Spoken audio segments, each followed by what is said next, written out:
திருச்சிற்றம்பலம். எனதருமை பாஜக தொண்டர்களே, தோழர்களே, நடந்து முடிந்த தேர்தல் முடிவுகள் என் மனதை மிகவும் புண்படுத்தி விட்டதால் இந்த காணொலியை பதிவிடுகிறேன். கையிலே வெண்ணெயை வைத்துக்கொண்டு நெய்க்கு அலைபவர்களை பார்த்திருக்கிறீர்களா? அதிலும் குறிப்பாக இருந்த வெண்ணெயை தூக்கி விசிறி எறிந்துவிட்டு நெய் தேடி அலைபவர்களை பார்த்திருக்கிறீர்களா? இல்லை என்றால் பாருங்கள், அவர்கள்தான் பாஜக தலைவர்கள், மாநில தலைவர்கள். இன்று நான் பேச இருக்கும் தலைப்பு தமிழ்நாட்டில் இருண்ட காலம் நீடிக்கும். 2026 சட்டசபை தேர்தல் நிறைவடைந்து ஒரு மைனாரிட்டி அரசு பதவியேற்றுள்ளது. இதன் காரணமாக ஏற்படும் விளைவுகள் தமிழக மக்களை மிகவும் பெரிய அளவில் பாதிக்கும். இதில் வேடிக்கை என்னவென்றால், தமிழக மக்களுக்கு தனக்கு கெடுதல் செய்வோரையும் இனங்காண தெரியாத நிலை. உதாரணமாக, ஒரு விலங்கு வேடுவன் வைத்த பொறியில் அகப்பட்டு கொண்டதாக வைத்துக்கொள்வோம். இதை காணும் ஒரு ஜீவகாருண்யன் அதனை அப்பொறியிலிருந்து விடுவித்து உயிர் பாதுகாப்பு தர எண்ணி அதனை அணுகினால் அதை அந்த பிராணி புரிந்து கொள்ளுமா? அவனை அந்த ஜீவகாருண்யனை தாக்கி கொல்ல முயலும். அதே போல கசாப்புக்காரனைத்தான் ஆடு நம்பும். இதை ஏன் சொல்கிறேன் என்றால், இந்த நடந்து முடிந்த தேர்தலிலே வெளியான முடிவுகள் தான் அதற்கு காரணம். தனக்கு நன்மை செய்பவர் யார் என்று அறிய இயலாதவர்கள்தான் நம் மக்கள்.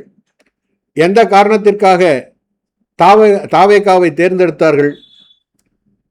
மக்கள் காரணம் இரண்டு திராவிட கட்சிகளாக கூட இருக்கலாம்.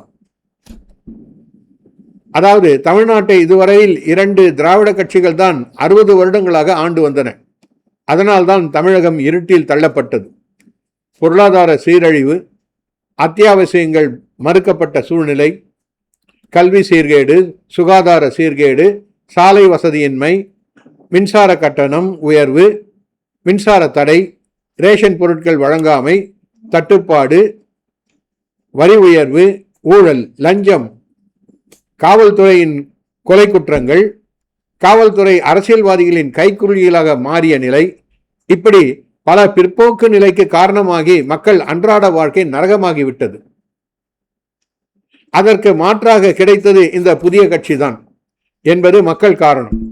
இதை கண்டிப்பாக ஒப்புக்கொண்டுதான் தீர வேண்டும். நானும் அதை ஒப்புக்கொள்கிறேன். இந்த சூழ்நிலைக்கு முக்கிய காரணம் பிஜேபி தான் என்பது இரண்டாவது காரணம். இதை நான் அறுதிட்டு கூற முடியும். பதவி வெறி கொண்ட மாநில நிர்வாகம் மத்திய பிஜேபி நிர்வாகத்திடம் பல பொய்களையும் தவறான செய்திகளையும் கருத்துக்களையும் கூறி அண்ணாமலை என்னும் இளைஞரின் நம்பிக்கை நட்சத்திரை பதவியிலிருந்து விடுவித்து பிஜேபியின் வளர்ச்சிக்கு முடிவு உரை எழுதியது. மக்களுக்கு இந்த வாய்ப்பை நிராகரித்து மக்கள் விரோத சக்தியுடன் கைகோர்த்தனர்.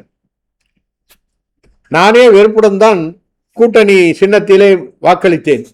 இந்த சூழ்நிலையில் மாநில தலைவர் இன்னும் கூட ஏற்பட்ட தோல்விக்கு காரணம் கூறாமல் பதவியில் ஒட்டி கொண்டிருப்பது வேதனை தருகிறது.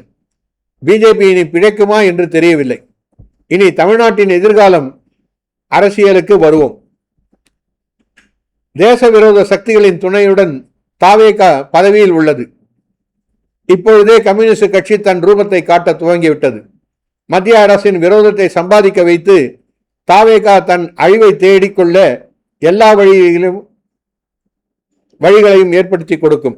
அதிக எண்ணிக்கை, அதாவது 107 எம்எல்ஏக்கள் இருந்தும் இந்த 10-11 எம்எல்ஏக்களின் கட்டளைப்படித்தான் தாவேகா முதலமைச்சர் செயல்பட வேண்டும். இல்லையேல் ஆட்சி கவிழும். அரசியல் ஞானம் ஏதும் இல்லாத முதலமைச்சர் தன் முதல் உரையில் வீரவசனம் பேசிவிட்டார். இவர்கள் மிக சாதாரணமானவைதான்.